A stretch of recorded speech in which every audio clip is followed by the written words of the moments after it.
একটা ধরেন একটা পেশেন্ট পুড়ে গেল, কিসে পুড়লো? গরম পানিতে, অথবা গরম তেল, অথবা একটা অ্যাসিড লাগলো, অ্যাসিডে পুড়লো, অথবা আগুন লেগে গেল।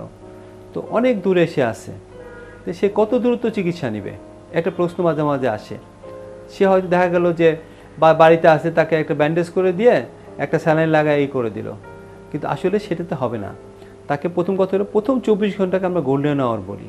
24 ঘন্টার মধ্যে যদি প্রপার চিকিৎসা না হয় এবং সে বার্নের পরিমাণ যদি 15-20% বেশি হয়, তাহলে কিন্তু সে রোগী জীবন আশঙ্কার সম্ভাবনা থাকে বেশিরভাগ ক্ষেত্রে।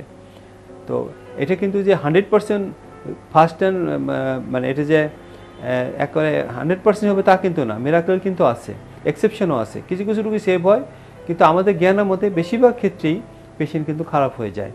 সেই জন্য প্রথম 24 ঘন্টার মধ্যে আপনাকে নিকটস্থ হাসপাতালে, যেখানেই হোক, যে কোনো একটা হাসপাতালে যেয়ে আপনাকে চিকিৎসা নিতে হবে। সেটা কি?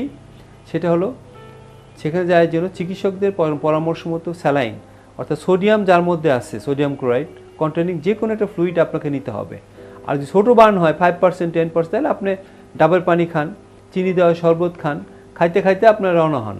কেউ ঘন্টা ঘন্টা খেতে হবে আপনাকে, না খাইলে কিন্তু এই গোল্ডেন আওয়ার পার হয়ে গেলে তখন কারোই সাধ্যই নেই যে চিকিৎসা করেও ভালো করতে পারবে।